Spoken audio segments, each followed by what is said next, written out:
G'day, ladies and gentlemen. Welcome to another episode of the Sex Sells Podcast, the podcast where we talk about relationships, culture, society, and dating from a male and female perspective. And speaking of dating, today we're talking about being done with dating. There's a lot of people out there, specifically millennials and Gen Z, who say they're done with dating. They're fed up with the apps.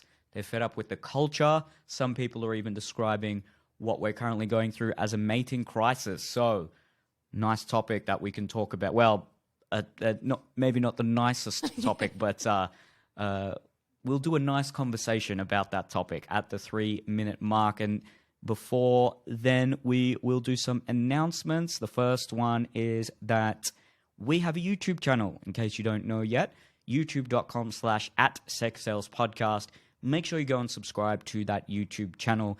We're going to post a lot of highlights. We're going to post the full video versions of the podcast on there. If you're already watching on the YouTube channel, hello.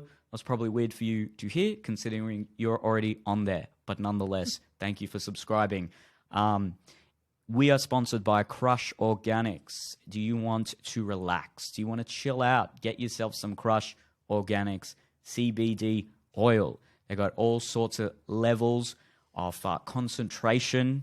Got the diamond oil, the platinum oil, the everyday oil. Go to crushorganics.com. That's Crush with a K. Use the code Neil. Get 40% off. I've been using that pain cream on my back, on my shoulders, because I'm already an old man, and it works wonders. So crushorganics.com. Use the code Neil, N-E-E-L, and you get 40% off. Do you like to laugh?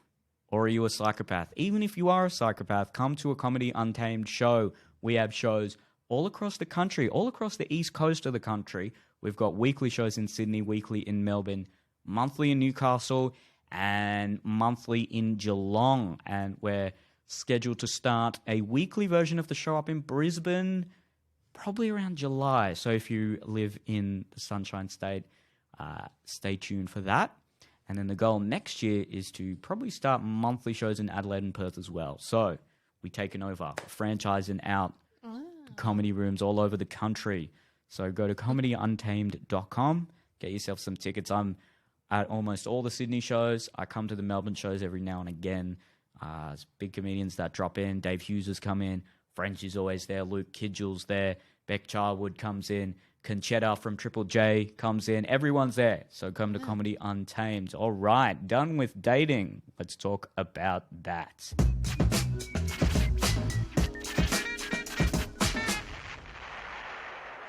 So, dating today. A lot of people are fed up. A lot of people are exasperated. They're frustrated. They feel like they're putting their best foot forward, but everyone else is disingenuous and wants to just ghost them. And there's all these fuckboys or all these women who, just have too many options and therefore have option paralysis and can't be authentic. You hear a lot of this. You hear a lot of this from particularly people our age, I find. People in their late 20s, mainly just people in their 20s specifically, but then I also hear this from people who are older as well. I've read and heard stories from people who are actually divorced and getting back into the dating market, and they hate it. It's unrecognizable to what it was when they were dating, and if they'd been married for 10, 15, 20 years, yeah, it would be. If they were dating in the early to mid-2000s even, the world of dating now is just completely unrecognizable. I'm sure all of you have seen that graph. It's a common graph that's constantly shared across the internet, and it shows how couples generally meet. And I think it's America, but I'd say Australia is not too dissimilar.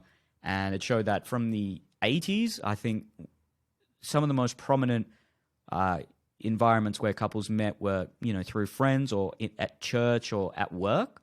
And those steadily went down a little bit up to the 2000s. And online dating started, I think, in the sort of early 90s. And it was very low. It was very low until about 2010 or so. And it just skyrockets. Yeah. And something like, I think more than half of couples now meet online in some way, shape, or form. And look, it might not necessarily be the factor that is contributing most to the dismay of a lot of people who are done with dating. I mean, I found my partner on Tinder, and I've never been happier. Yeah. You met Adrian through, was it Bumble? Hinge. Hinge. There you go. So Yeah. it's a lot of success stories from online dating, but there's also a lot of horror stories, and there's a lot of horror stories about Yeah. dating in general today. And it's a topic we talk about a lot in our podcast. But here's a podcast Yeah.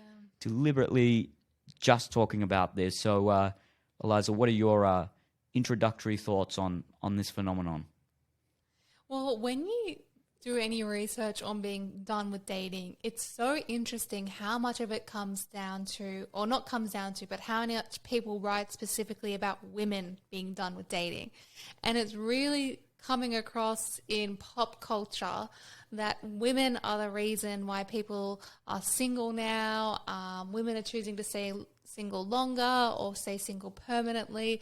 It's interesting how little I actually saw about men choosing to be single for the purpose of wanting to be single.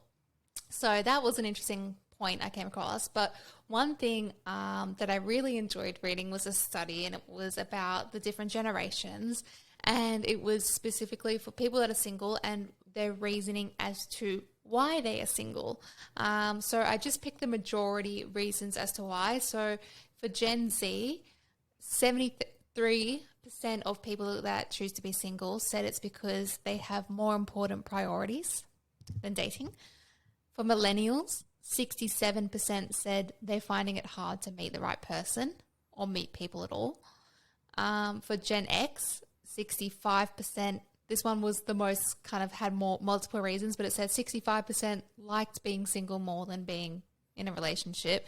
They felt that they had more important priorities than dating.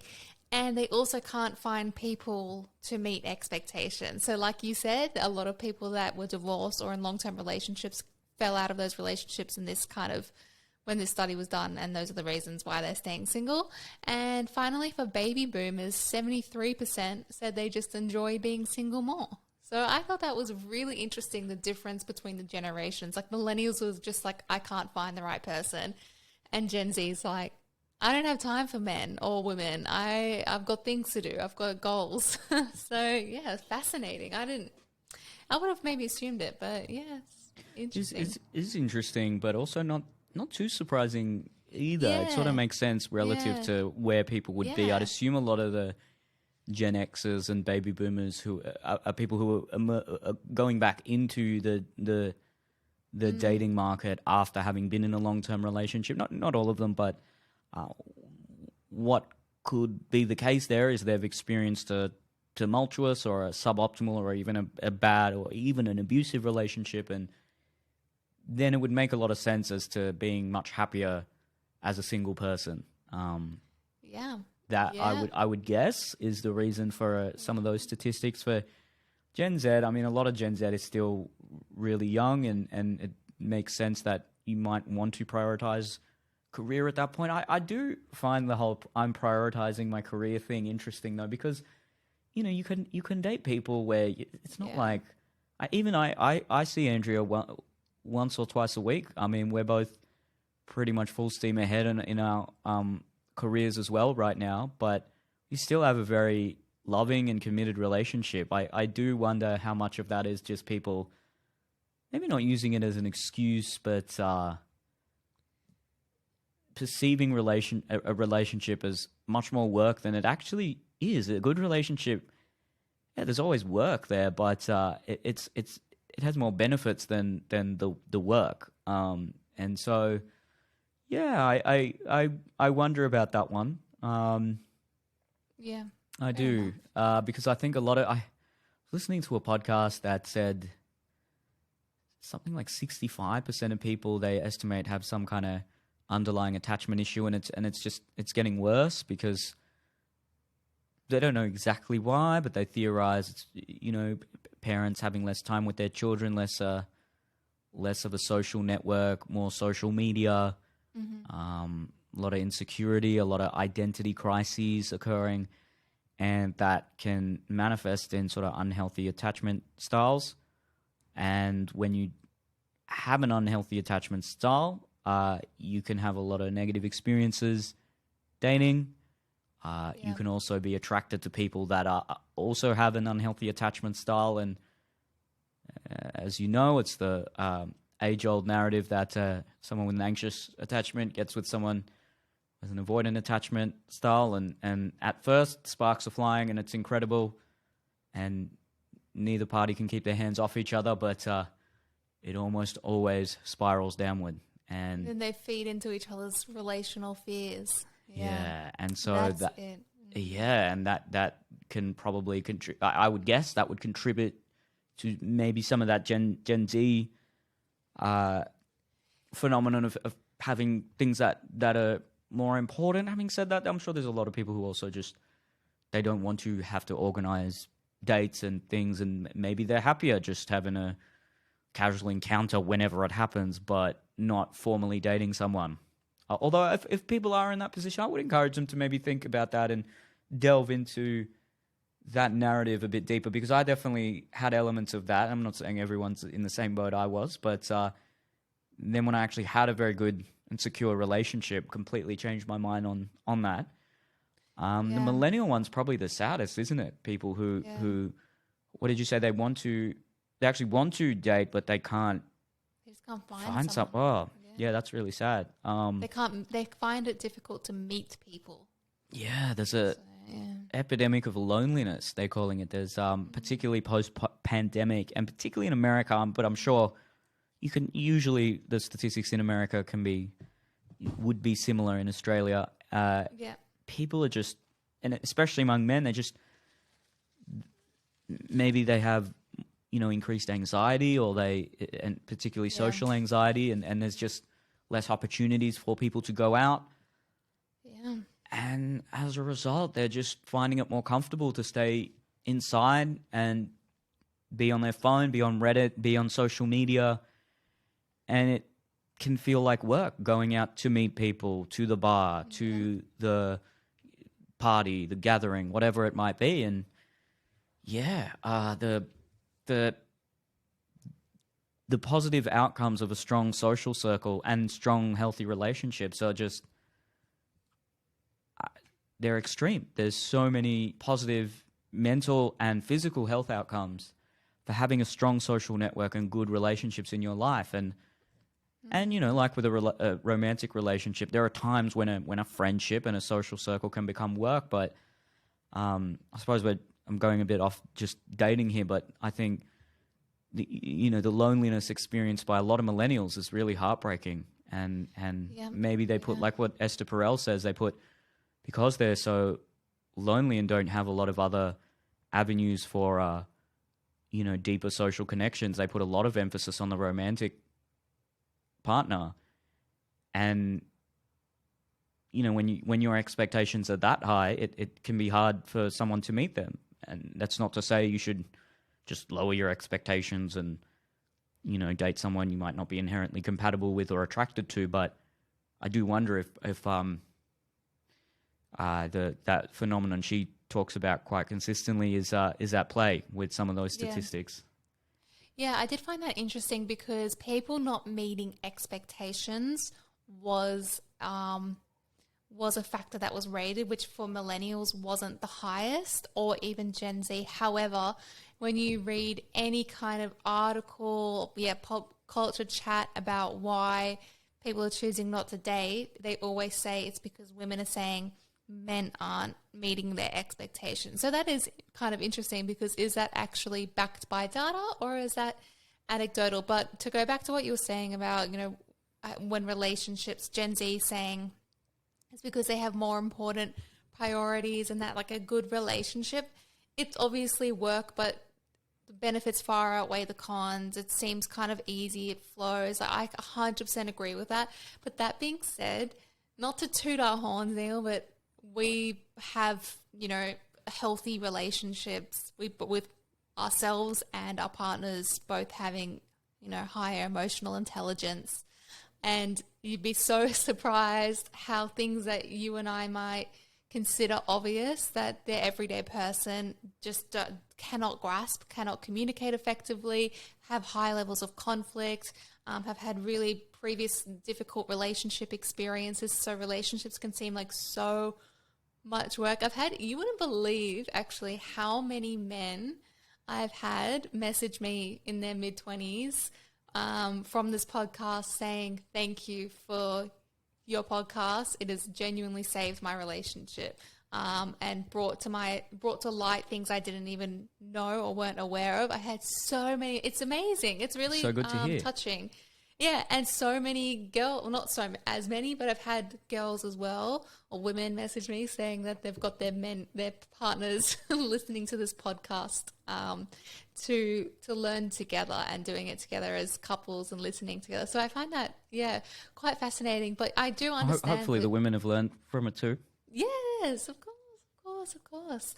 But yeah, it was very dominated by men saying, just like, shocked at how much they had in their blind spots and how much growing they had to do, or how little, like, the things that they weren't aware of or conscious of, or just understanding female-male relationship dynamics a bit better can make such a big difference. But which is interesting though, because I think of all the generations, Gen Z are so hyper-focused on those kind of, buzzword lingo like attachment theory and love languages and all these things, where it's almost, tipped the scale too far the other way, where, we've talked about this a lot in other podcasts, where it's like anytime someone puts a boundary in place, he's a narcissist or she's a narcissist or she's a psycho, that we're almost like so much armchair psychology happening and people trying to psychoanalyze each other. And I remember going on a date and a guy trying to tell me his assumption about me from what he could gather, where he was like, just reading you, I can really understand, like, this is the type of childhood you had, and like you were really motivated to help people because this. And I was like, you could not be fucking further from the truth, mate. Like, this is so wrong. Please don't try to do this to other people, and it's embarrassing. I do think I see that so much in the younger generation, and I work with, teenagers a lot, or young people. And when they talk to me about their relationships, or maybe not even their relationships, because you do have insight obviously to your partners, but with people they're dating or people they're meeting, and just the things they say, I'm like, that's a very far-fetched theory, which of course could be correct. But let's not, minimize someone to being like, this person, he definitely has autism. This is what I hear all the time. He definitely has autism. So he has I get that a trouble lot. expressing this. And about you? Yeah. Really? Huh.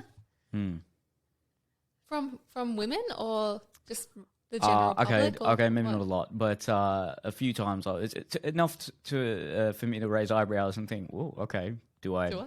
Yeah. But Andrea, that's literally her job, and she says, no, not in a million years. So yeah, the diagnoses among Gen Z is quite a lot, isn't it? A lot of self-diagnosis and a lot of and from Andrea tells me that a lot of people then come into a clinic and they already have these ideas about what they might be experiencing. And then when the psychologist says, no, in my professional opinion, you actually don't, they find it very invalidating. Yeah. And then they start criticizing the psychology profession. Mm-hmm. And you think, well, who's the real narcissist here? Like, you're criticizing an entire professional body of people who are trained to do the diagnosing. So, it's really interesting how common that is with young people. I just had this conversation with my girlfriends the other day, and we were trying to unpack this, and we were going back and forth with this, where basically some of us were of the opinion that social media and the trends of, coming out with, basically it was stemmed from, I don't know if you've seen the video that was posted on Esther Perel's Instagram, where she was being interviewed by someone, I can't remember who, but the woman was saying, young people, they diagnose with anyone, they say if you twiddle your hair, you have ADHD and blah, blah, blah. And Esther was saying that, let's not, well, she wasn't really saying let's not judge young people, but she was saying this is a reflection of a larger issue in society.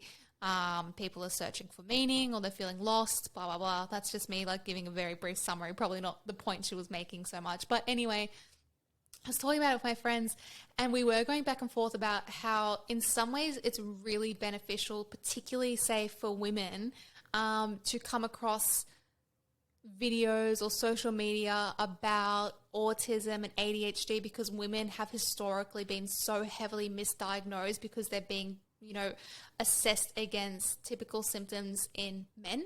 And that is backed by mounds and mountains of research and data that's statistical. So in some ways it's been great in that sense, but in other sense, there's been so many times, so even for me, I've been like, oh my God, I have blah, blah, blah, blah, all these things. I have POTS syndrome or whatever. Like, you can get looped into it. And then all these videos come up and you're like, oh my God, but you know what? It's like, yeah, most of us in this day and age, especially if you're younger than 30, have attention issues. We have dopamine addictions. We have shorter attention spans. We do fidget. We do touch our hair. We do have body aches. We do have gut issues. Like, it's very common. And unfortunately, those things can also be comorbid with diagnoses of ADHD or autism or POTS or hypermobility or EDS, all these things. So it's where are the benefits? Anyway, this is a whole other ethical conversation. That's probably but we should do a podcast on that for sure. We should. But I guess, when it comes to dating, it's not only people hyper-diagnosing themselves, but they're doing it to others. And it's this, I always feel kind of torn about this because I preach so much being aware and being able to see more than just what meets the eye when you're, talking about dating someone and like getting to really truly understand someone. But I'm also a really big believer that you understand someone based on what they tell you rather than, and also what they're showing you, but rather than what you're just assuming and making assumptions about it. But yeah, for particularly, I see so many women diagnosing with men like narcissistic. That was so 2021. Now it's autism. And like Andrea said, our mutual friend, she works specifically with as a psychologist with people with autism, and yet all her like girlfriends are always like, I'm pretty sure my partner has autism, and she's like, I literally work as a therapist specifically for people with autism. He doesn't have autism. Why is everyone thinking their partners have autism? And it's because if a man doesn't communicate efficiently or to the same level as a woman does, it's like, what's the deficit here? Oh, there must be autism, because people just associate autism with an inability to communicate effectively, which is, a stigma and not always accurate. So it's dangerous then as well, because you're treating someone as though they have a, this they're on the spectrum or whatever, and if they're not, that's just going to make things worse, because then they're going to think, are you enabling them? Are you being too gentle, or are you going the opposite end, like punishing someone? Yeah, it's risky. Yeah, so there's a whole podcast in that, but that would probably contribute to a lot of Gen Z not necessarily wanting to date. I find they also, and this is very anecdotal, but they can find communities though where they then will date among people that have all, whether misdiagnosed, they've definitely all diagnosed themselves, and then they actually find a lot of connection in talking about those various diagnoses, and it becomes a big identity point for them that they connect upon. So there's that. I think Gen Z also just doesn't go out at all. From what of the statistics I've read, they now there's some good things that have come about, which is that teenage drinking and drug use and unprotected sex, all of that has declined, but rates of anxiety, depression, social media use have all drastically inclined, and it seems like it's because they're just at home on their phones and they're not actually. And look, I got a career being on social media, and I use my phone quite a lot, and it would be somewhat I know I always preach about limit the phone use, but I use it relatively in high doses sometimes, and it's because a lot of my work is on social media. And there is a lot of really brilliant things you can get from social media. There's a lot of really cool ideas. like a true diversity of opinion, and sort of democratized information. Which it has its negatives and its positives there, but yeah, I do wonder if Gen Z has then sort of negatively associated dating with the more of the climate they're currently existing in. So they're just maybe a particularly anxious or depressed person, and as a result, they feel like they can't give their best self to a partner, or they've tried to date and it hasn't worked out, and as a result, they're sort of done with dating kind of thing. I guess coming back to our generation, you always say like the younger generation, young people, like you're like 28, aren't you? You got to stop saying. Hey, I'll be 29 this year, so it's a big difference, all right? yeah. So we probably don't need to. I'm sure someone who's 40 listening to this, rolling their eyes at two people. That's in what their my 20s, dad says. Talking about like the young always generation. says that. So we should think about that, but yeah, the millennial one is really sad because I think I mentioned this on a few podcasts ago. I know a few that have sort of been in a long-term relationship in their mid-late 20s, even early 30s, even mid-30s, and that didn't work out for them, and they're still processing that. And then if it's a female, she's got to think about her biological clock, and there's all these other factors at play, and then it's really depressing and sad. And we've changed what we expect from a partner, but the world has changed as well, and technology has changed. So you're sort of confused if you're a sort of secular millennial in the dating world. You don't really know what you should be expecting and whether you're asking for too much. But then at the same time, you want to trust your gut and sort of say, no, this person didn't feel right, and therefore but am I being mean? And then there's a lot of overthinking that comes with it, and that could also be because we're on social media all the time, or it just could be that we just, in the 50s, you sort of had a roadmap as to how you should act on a date and how you should propose to someone, when you should. You went to the girl's father and you asked for permission, and then that's all very patriarchal and traditional, and we've said we're not going to do that anymore. But now we just don't know how to act. We don't really know what to do, and people have very different ideas of what is appropriate, what is considered, good form in on a first date, second date, even early on in a relationship, and then that can lead to a lot of conflict. And until we sort of have a sort of basic guidelines of what a healthy secular relationship, romantic relationship looks like, but also, how one should act, what is ethical and what is moral, and what should people be striving for in the realm of dating on the first, second, third, fourth dates, and then early on in the relationship. What is the appropriate, now that we don't have the sort of gender norms, but we still are tied to our biology, like what do we do? What everyone says things like, "Oh, just be yourself." Well, that doesn't help. And especially I think for men, that doesn't help me. That doesn't help a lot of men. I think maybe some more details without it becoming controlling could really help a lot of secular romantic relationships, particularly in the millennial generation. Yeah, well, I guess that's the hard thing, is that we fought so hard. Well, previously we fought so hard for liberation from those dating molds and narratives and standards. And then a lot of people are left confused by that now and being like, I don't know what the structure is. I don't know how to approach this. Can I go up to someone at work? Is that ethical anymore? Do people go to bars anymore? Where do single people congregate? Tinder is so oversaturated with men compared to women, and all these kind of things. So it is interesting. And I think another really big factor, generations aside, is that there has been, in recent years, a shift in society or societal norms regarding being single and relationships, and what previously might have been something that was looked down upon, where people would always ask, like, oh, when are you going to settle down? When are you going to find a partner? When are you going to get married? When you find a nice girl, find a nice man, blah, blah, blah. Like, there's not so much of that pressure anymore, at least in, your standard Australian culture. This is, maybe not in other cultures.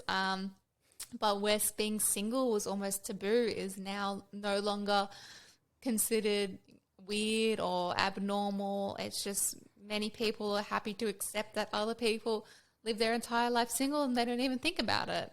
It can be, yes, it can be considered as empowering or liberating even. So, yeah, especially with, like if I that's said, what women. they want.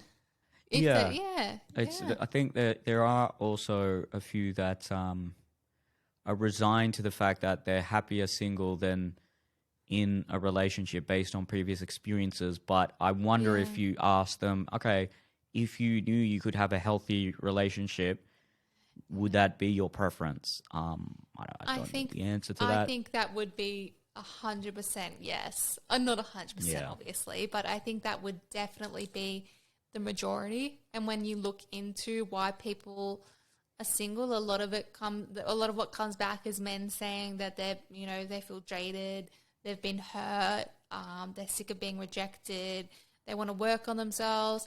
And for women, so much of it is coming down to actually we have higher expectations in communication or relational standards. And women are wanting men to be able to meet those standards. And that's literally like a movement. And I see it all the time where men are like shaming women, saying, good luck then. Like, you're not going to find someone who's going to be single and barren. They're not using the word barren, but, forever. And There's a lot then of women that, are going yeah. back saying, well, I'm so sorry for wanting the bare minimum standards on a man and expecting a man to be able to communicate with me effectively rather than punching a hole in the wall. Like, I can deserve to wait for it. And I have friends, two friends of mine that are single, and it's interesting because and I've spoken about them before, one in particular, and she's got really, really high standards, and she herself is a really attractive, funny, outgoing, intelligent, high-earning person, and she's a catch, and she's really hot as well, so she's a total catch, but she, knowing that about herself in a humble way, has really high standards for a man, and she really, really wants to settle down and have a family. That's the dream. But she wants to settle down with the perfect person, and she has not been able to find the perfect person. So she's going on date after date after date after date after date, but there's always kind of something lacking in. And I feel like, a lot of people are assuming, well, that's the case for all women that are choosing to stay single. I don't think it is. I think it's the case for some.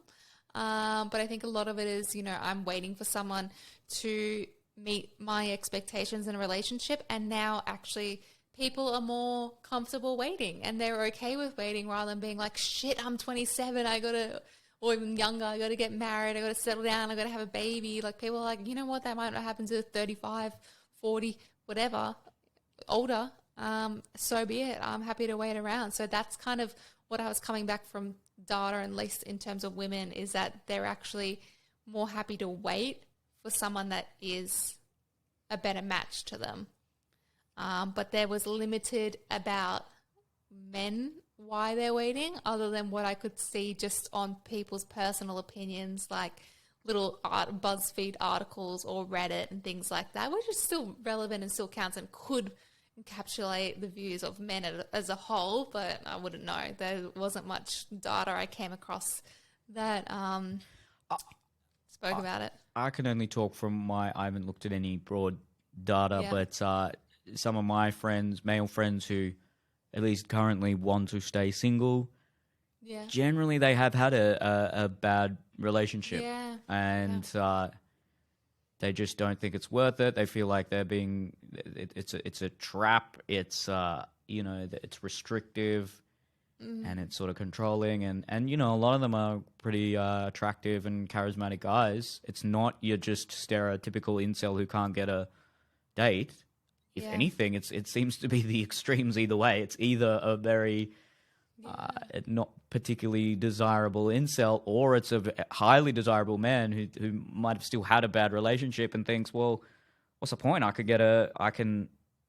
Because of online dating, I can have quite a high number of casual partners, Yeah. and that's pretty fun. And I get That's a very good point. Yeah.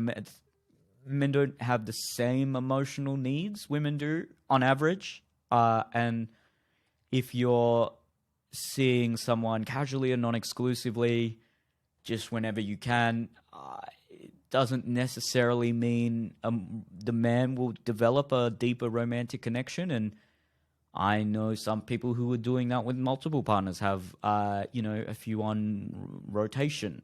Yeah. And but then I Yeah. also know some women who do that. Yes. And look, there was a time in my life where I kind of did that, and it's fun. But I look back at why I was doing it, and part of it was just the thrill of being this kind of cool, young guy who's, look, I'm relatively successful and gets to kind of, sleep around with different girls. It's definitely appealing for a lot of men, but it doesn't really give you a lot of deeper meaning long term. And I know that's a cliche, and I know a lot of guys might hear that and kind of roll their eyes, but I'm just telling you from my personal experience. After a while, that gets old, and might not be the same for everyone. But I do know a lot of guys in that, maybe not a lot, but definitely a handful of men in that boat, and I wonder if they'd still think that way when they're in their 50s and still doing that.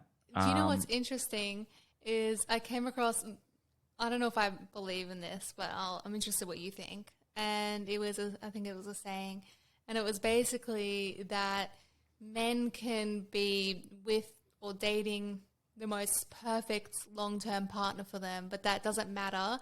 Men will settle down with whoever they're with when they're at the point of ready to be settled down. So when they decide, I'm ready to get married or have kids or I want to make a family, basically whoever they're dating they're like, you'll do, but they'll be like, this is the person for me. Whereas for women, it would be a lot of the time I might settle down when I find that perfect person. Or even if I'm going through this in my life or this is happening, I've got this perfect man. I'm not going to leave him to experience single life or whatever. But I guess the saying was more about just that male perspective, that whenever they're ready, whoever they're dating, that's the person. I've seen a bit of that on TikTok, actually, and I trawl through the comments and see a lot of women being quite shocked and even critical of something like that. But I don't think it's as bad as people think that is. I think, when you're ready, it's not like you just pick anyone and everyone, but like, hey, I love this person. I could see myself building a family life with them. I want to settle down with that person. I don't think this sort of narrative of there's this one soulmate out there. For me, I think a soulmate develops over shared experiences, and a long-term connection develops over shared experiences. And I think vasopressin is sort of the more of a bonding chemical for men, and the way that increases in men is sort of shared challenges that you overcome together. And I could be butchering that. I'm reading about that currently. I'm not an expert in it by any means, but I don't think it's as bad as people on TikTok at least seem to think. I don't know what you think about that when you hear something like that, but a lot of the people that I'm seeing talking about that phenomenon of men sort of settling with who they're with at the time when they're ready to settle. Why is that a bad thing? I don't understand. Yeah, it's kind of like I can see both sides to it, and I think it's more that it's not like you dated me and then decided, oh, this girl's really perfect, I want to settle down with her, I'm ready now. It's more like you decide before you start dating someone, I'm ready to settle down, then you start dating someone and that's the person you settle down with. So I can see why people are like, well, was it me that was like, you're the person I want to settle down with, or was it just the fact that you were ready to settle? But that being said, I feel like for women, and definitely for me, I was always ready to settle down, like my whole 20s, and I still dated and dumped many people. So I basically had the same perspective as men in some sense, but I just didn't pick the first guy that I was with. So I don't know. I can see both sides a little bit. I think it's just a little, it kind of feeds into that fantasy that people have, men and women, but particularly probably a little bit more common with women, of wanting to be this woman that's walked into his or her life and just blowing them away and locked eyes and being like, we're meant to be forever, we're soulmates, which isn't really Well, it's not real. realistic. Yeah, Or there's a reason it's in Disney fairy tales, because they're fairy tales for children. You gotta, and that sounds pretty harsh, but it's, if anything, when you have that feeling, at least from what I've read and some of my personal experiences, it actually could be pointing to an unhealthy attachment style manifesting. That, oh, this is Yeah. this perfect person that I've locked eyes with them and I can't stop thinking about them. And there's so much passion in the way we make love. And yes, sometimes Yeah. we fight, but then we have even better sex, and that's not healthy. That's not a healthy yeah, relationship. I That is agree. Yeah. two people with wounds, Yeah. the psychological wounds that are sort of healing each other's wounds through their Trauma infatuation. bonding. Yeah, yeah, Yeah. I think that it can. I think it can happen. I just think in most cases, you wouldn't believe, and I'm not trying to sound like, this sounds like a dickhead saying this, but you would not believe how many guys I dated said those things to me in the first couple of dates and even in the second date. I've never met a girl like you. I feel so connected to you. I feel like we've got a bond. I feel stronger than you than I've felt about my girlfriend of the last 3 years. Like all these things where I was like, why am I constantly getting love bombers? Is this a new thing that men suddenly really focusing on their words of affirmation and over communicating their, expressing their fondness? But then I also thought maybe it was because men hadn't had, especially my younger years as like a 22-year-old, where most 22-year-old girls would, we spoke about in a podcast or two ago about dating between even just in your early 20s to late 20s is so drastically different, especially in terms of maturity. So perhaps it was because men hadn't been used to being me, for example, making conversation, asking about their lives, making that kind of contribution equal about finding out about each other without that expectation of, I'm a woman, you need to woo me and ask me. I don't know what it was, but it was very common that men would kind of say that to me. And then again, I would also see my friends come back from dates being like, he's the one. He's the one. And then 6 days later, he's not the one. yeah. Turns out, he was a serial cheater and, has a gambling addiction, blah, blah, blah.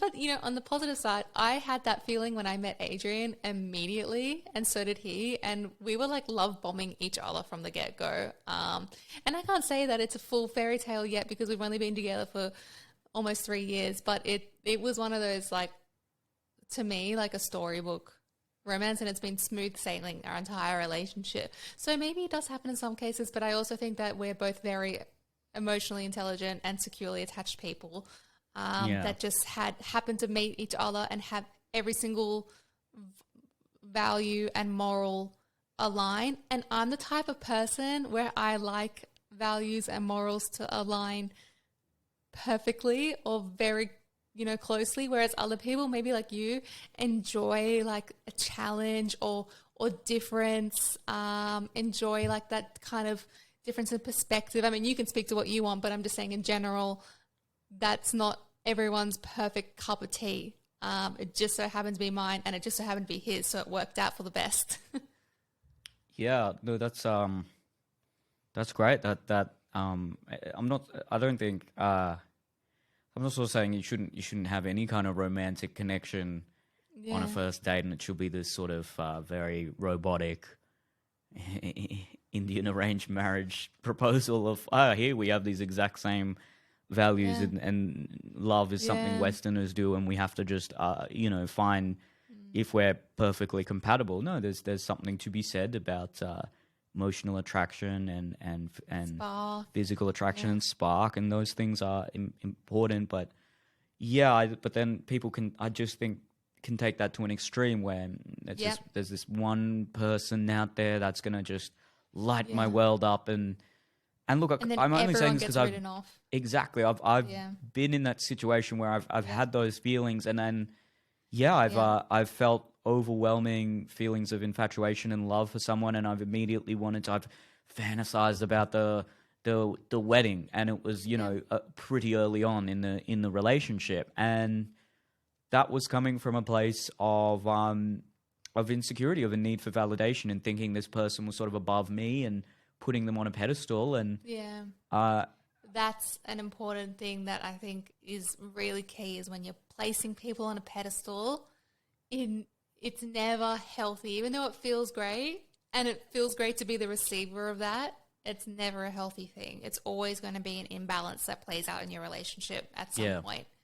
Absolutely. And so I can just only attest to that and say that, look, for when I started seeing my current girlfriend, there actually wasn't a lot of that insane level of chemistry at the start. I'm not saying it was. What was your first date like? There.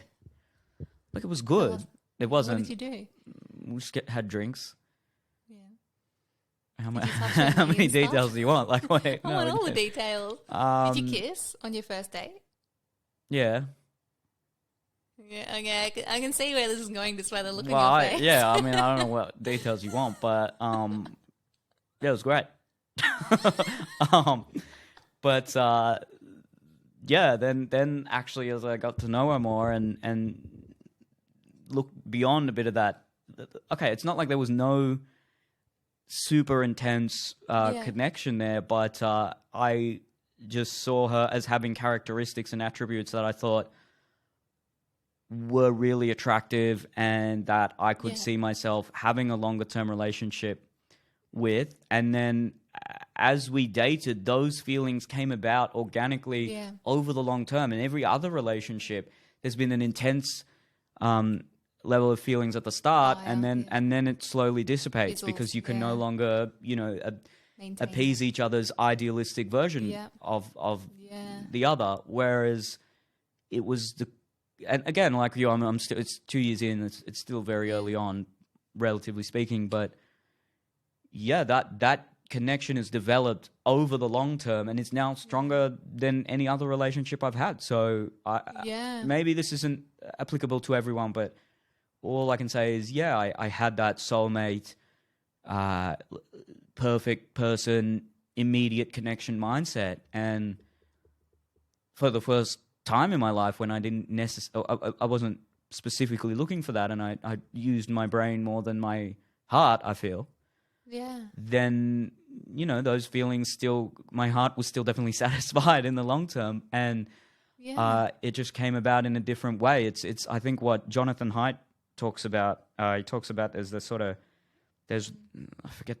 always forget the phrases he uses, but there's that sort of, there's a bonding sort of love and connection that comes from shared experiences and loyalty and getting to properly get to know the other person. And then there's infatuation, which is part sexual attraction and part maybe, parent wound, but then also a part romantic chemistry that's all hitting you at once. And that's where a lot of the best songs and best stories and relatable tales of love throughout human history come from. But I don't think it's necessarily the best avenue.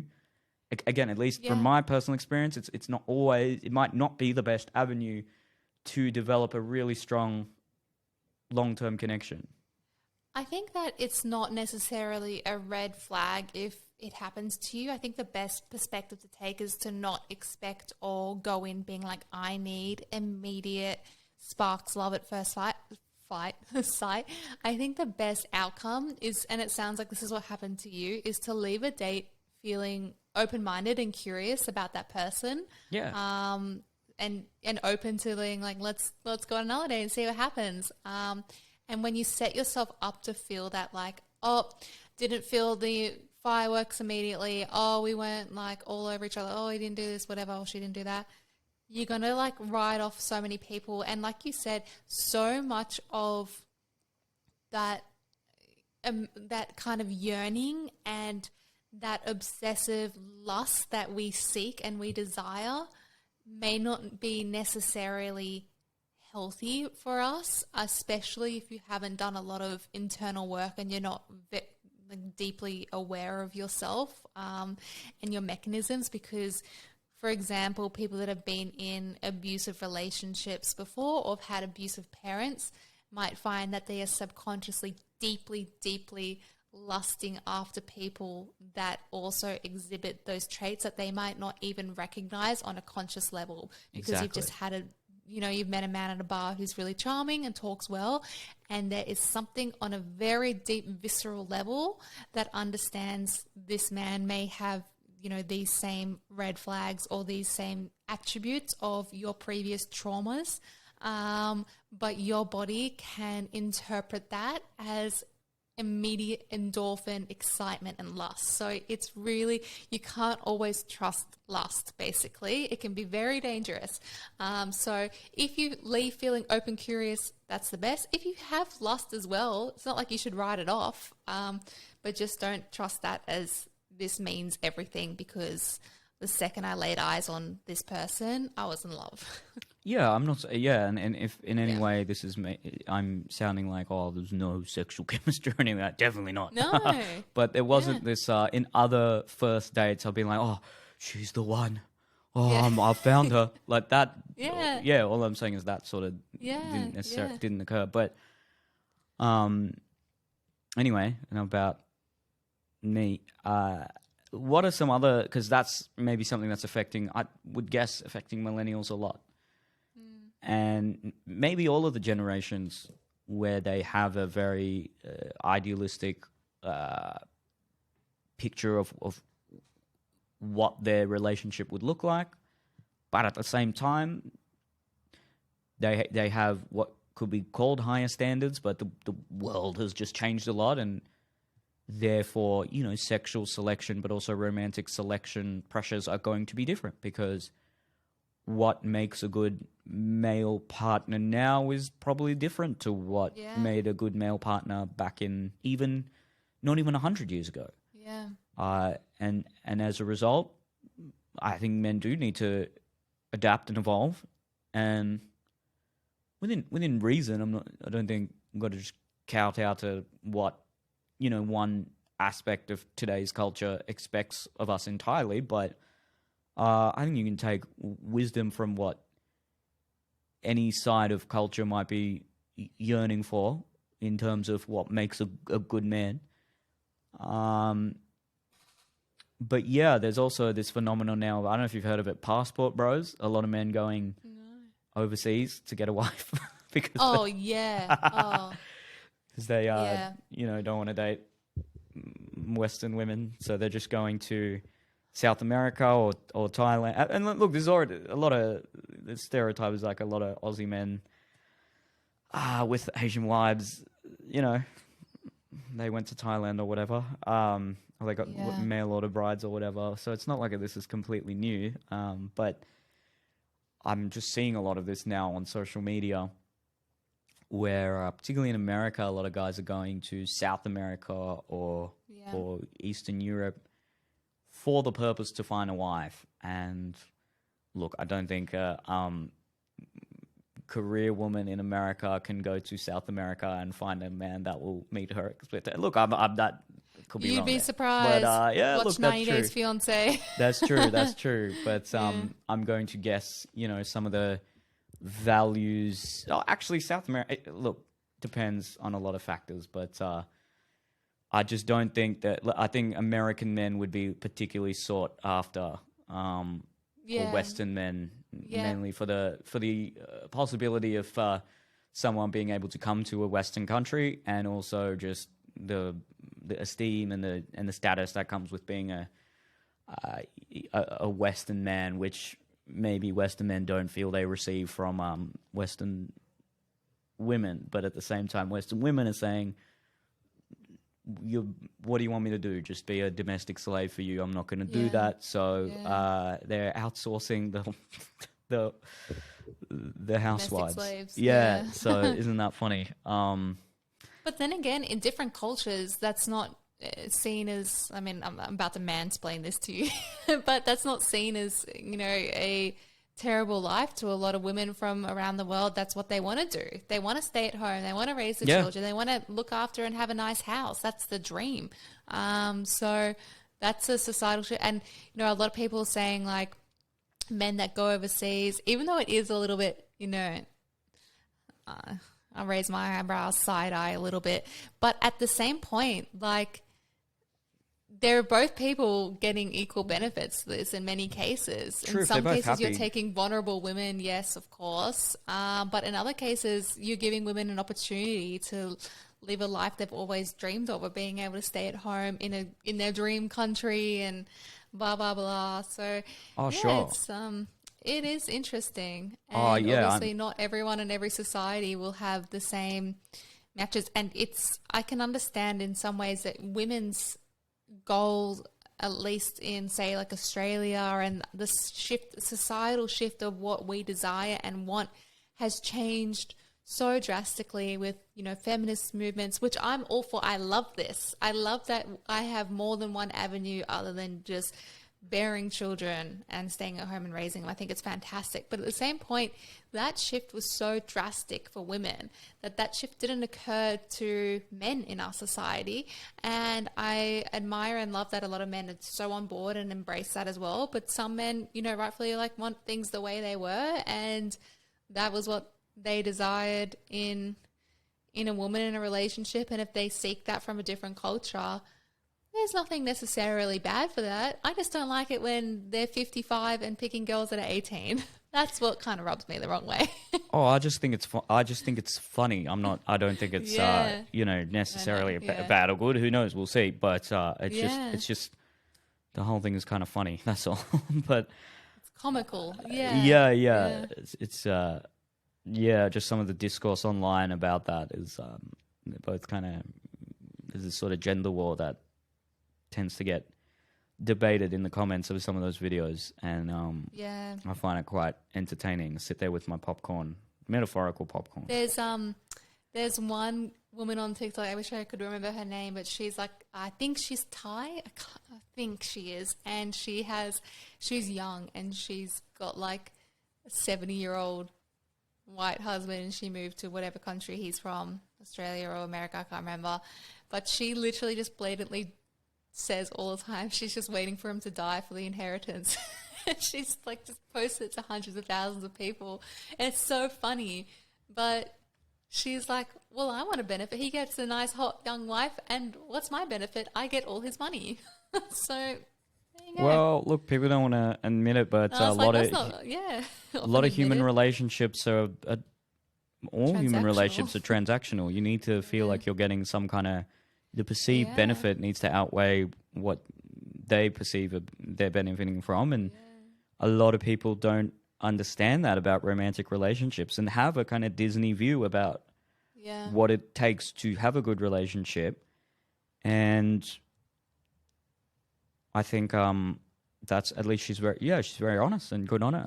I mean, I'm sure he probably doesn't, he thinks, fine, I'm going to die soon anyway, so fine, she can go have the money. They both get what they want out of it. So, is what it is. It's just interesting how, globalization is now, people are literally outsourcing wives. I just find that funny, that's all. Hectic, Yeah. But what you said before about how there's been these successive waves of feminism and things have drastically changed in the West, when you say there's a lot of avenues for you now, I've heard and seen some commentary from women who do want to have children and be more of a housewife, and they say it's not actually that accessible because they have to work now at this point, unless they have a very rich husband. If they want to give their children a decent head start in life and just a good quality of life, at least from their perspective, they feel like they have to work. And because women entered the workforce en masse, it did, then more people wanted to buy property, more singles wanted to buy property. That boosts the property market. the value of labor, because there's then, twice as many people now competing for same amount of jobs. And then you add immigration to it as well. Yeah. The actual value of each worker goes down, relatively speaking. So then it becomes harder to, even though that avenue is still technically there. And by no means, whenever I bring this up, people assume I'm saying, oh, then let's just go back. And I'm not saying that. But Yeah. there are always costs and benefits. And I think the benefits outweigh the costs in this situation by far. But one of those costs is now you can't, it's not that you can't, but it's just a lot harder to live a middle class or even a working class life on one income, unless that income is quite high. I'm sure I don't need to tell you this, but compared to what our parents had, they could raise a family quite comfortably on one income. They could buy a house quite comfortably on that same income. They could buy a car, sometimes even two cars, go on a holiday once. You just live a good, decent, middle class or even working class life. Nothing ostentatious, not any big mansion, and I think at the end that's what most people want. They don't want, even if public education's good, they'll send their kids to public school. They just want to be able to have enough money to enjoy themselves once a week, go to a nice restaurant or go out, take the family out. Nothing lavish. Have a good house, have a car, and maybe go on a holiday once a year, even if it's just camping up the coast or something like that. I think the vast majority of definitely Australians, they're happy with that. They don't need a Ferrari. They don't need private education. They don't need holidays to Paris or anything wild or crazy. They just want a good middle, working class life that their parents probably had, and that is becoming it's just becoming a lot harder, or it's changing. The way that what that looks like is changing, and the work is very insecure, and cost of living pressures and property and we have very cheap consumer goods. TVs are very cheap, clothes are very cheap, everything's cheap because we have a global marketplace now, and the wealth gap has increased. So that's not as accessible to both women and men as it was even 20, 30 years ago. I watched this one guy and he talks about how The Simpsons was sort of a parody of how dumb a man can be and still live quite a good life. I mean, Homer's incompetent. He's a complete buffoon. That's such a good point. I didn't even thought about that. He's drunk. He's idiotic. He just sort of falls into a job at a nuclear power plant, but he still has an amazing wife, a family, 2 cars, a house in the suburbs. Yeah. And this was in the 90s. This is not that long ago. No, there's no way someone like that could live that life. No way in hell. So I feel like we just have to say, I just had to put this out there because we started this, which by the way, I agree with 100% of everything you said, but we started this kind of conversation based off the feminist movements, that we're not saying feminism is the cause of people not being able to stay at home with children anymore. I just feel like I had to put a disclaimer there. That's not what we're saying. But I 1,000% agree. It's really hard. There's consequence for everything, and this outcome, what we're currently talking about, is not a consequence of feminism, obviously. Although there are changes to society that have ripple effects in every avenue. But yeah, I relate to that so much. I'm going through that right now. And this is what I was talking about in my previous podcast, that people got a bit conflicted about, when I was saying that it feels all of a sudden, when I was pregnant, I was like, I'm going to be going back to work. I was due in September, and I was like, I'm going to be going back to work in July latest. Like, I can't wait to get back to work. I'm career-oriented. I have a team, blah, blah, blah. And then the second I had him, I was like, there's no way I'm going back to work next year. And probably not the year after. Like, I want to take at least 2 years off. It just changed immediately. And then I felt like there was a conflict there, or a contrast with this identity I had of being like, I'm a strong, independent, feminist woman, and I'm not going to be staying at home with babies, or, but living that narrative. But now that's the narrative I want to live. But yeah, society has made that kind of hard. It's hard to afford or on a single income. Whether or not that happens, I'm leaving that up to the universe. We'll see. But yeah, my close friend that I was with the other day, she's had a baby. She works in childcare. And she said she's worked in childcare for years, and she was like, "I'll never put my baby in childcare. Like, there's no chance in hell I'm putting my kid in childcare. I've worked in 20 different childcare centers. Blah blah blah. Just don't want to." Anyway, I spoke to her yesterday. I was like, the other day, I was like, "How many years or how long are you taking off?" And she's like, "I'll be probably having to go back, in a few months." And he's only a couple months old now. Because of it's just what they can afford. He has to go into care. So childcare, I mean. So yeah, it's interesting. Yeah, the things are like consumer goods are a lot cheaper, but bastions of wealth and just your purchasing power has gone down a lot from our parents. So when they say, "Oh, millennials don't work," it's like, all right, like. Considering you need something in Sydney, you need 17 times the average salary to buy an average house or something like that. And yeah, that's Sydney, and a lot of people are not willing to move out. As you've done that, and good on you. But some people, they want to live a very nice life in a city that they're comfortable with, and are not willing to even move to the west. And there might be some entitlement there, but compared to what it was, some of the prices, my mum bought an apartment for I was just obscene in that 80s or 90s. It was something like 80 grand or so insane. And the salaries were lower, but comparatively not by the degree that house prices were. So we get a cheap phone, but what's more meaningful, owning your own home or bunch of cheap shit from China? So I think it's something to consider. Also, that might relate to people not dating. There's the financial cost. Definitely. And even just the cost of going on dates. It's not that if you're going, like your friend, I don't know if the man is paying or what the situation. Men pay for this friend. Okay. Well, then, if you're a man and you want to, date well and date properly, it's pretty expensive. Do coffee dates. That's it. That's what I say to all the guys. Just do coffee dates. Yeah. Yeah, but then, I got a coffee this morning and it was small and it was $6.50. Well, yeah, there's that. But you can't, eventually you're going to take someone to dinner and you're going to... And then if you're constantly getting 2, 3, 4 dates in and then nothing's happening, you're actually...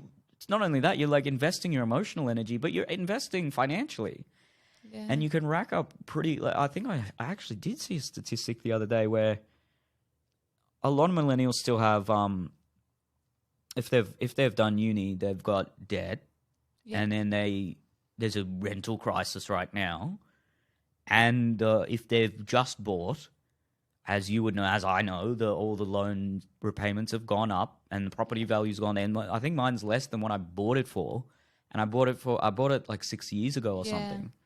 Wow. And I know this is a first world problem. I'm not trying to say woe is me or anything like that, but. When you feel like you can't get, when you feel like you're going backwards, it sucks. Yeah. It really sucks. Yeah. It's not a good feeling. And that would, just people's pressure that I think the pressure a lot of people are facing would make, you wouldn't want to date. You feel like, I gotta try to get a property. I gotta try to find a place to rent. I gotta do all this other stuff. I don't have time to... give my best self to a partner, and I might even be in my 30s. Like it's not as easy as I think some of the older generations may think it is, and it may have been for them. And there's other things where it is easier. Don't get me wrong. I'm not trying to say again like, we should all be, our entire generation should develop a sense of collective victimhood, but no, there are other sort of financial concerns that I would imagine contribute to particularly millennials not wanting to date. And I think those are some of the ones I just went through. Yeah, I agree. It's expensive dating well. Yeah. Or even if you do like have to move out of the city or Sydney, like the inner Sydney, which you basically have to do if you're a millennial that wants to buy. And then you do a 2-hour commute into the city. And When do the you fuel. have time for dating? That Other too, than that. Yeah, Get home at 8 o'clock, go to bed and wake up at 6 and leave. and then, you sort of think if AI is going to take over half the white-collar workforce in the next 10 years, why should I even slave away to move up the corporate ladder? I don't want to go into this conversation right before I go to bed because it's going to keep me up all night thinking about AI. Yeah, we're going off on a maybe a bit of a tangent. That's my fault. So, any final thoughts on people who are done with dating? Anything that maybe you'd recommend? I think reading Esther Perel, someone we always talk about, will help. A few other good books there. I think there's a guy called Bruce Bryans I find really good for men. And just a lot of the classics. Your Men Are From Mars, Women From Venus. Why Him, Why Her is one I really like. And a lot of these just basic relationship psychology books will help you if you find that you're done with dating because you're frustrated and because it's not working out for you. Yeah, I think that's the important thing is if you're done with dating, that's actually fine if you're satisfied with that. But if it's coming from a place of resentment, take your time, but it's worth kind of investigating, looking into things, healing from that. I think resentment, even when you find the perfect person, it stays with you and it carries over, and it's a really hard thing to shake. So be conscious of that. Well said. Yeah. Well said. And what you said for lust, don't always trust lust. I like that. That was nice. Yeah. Don't trust lust. Don't trust lust. All right. Thank you for listening, everyone. We might be taking a week off. You'll find out if there's a podcast released next week, but both a bit busy at the moment, so there might be a week, maybe 2 weeks off, but we'll definitely be back very soon with the next podcast.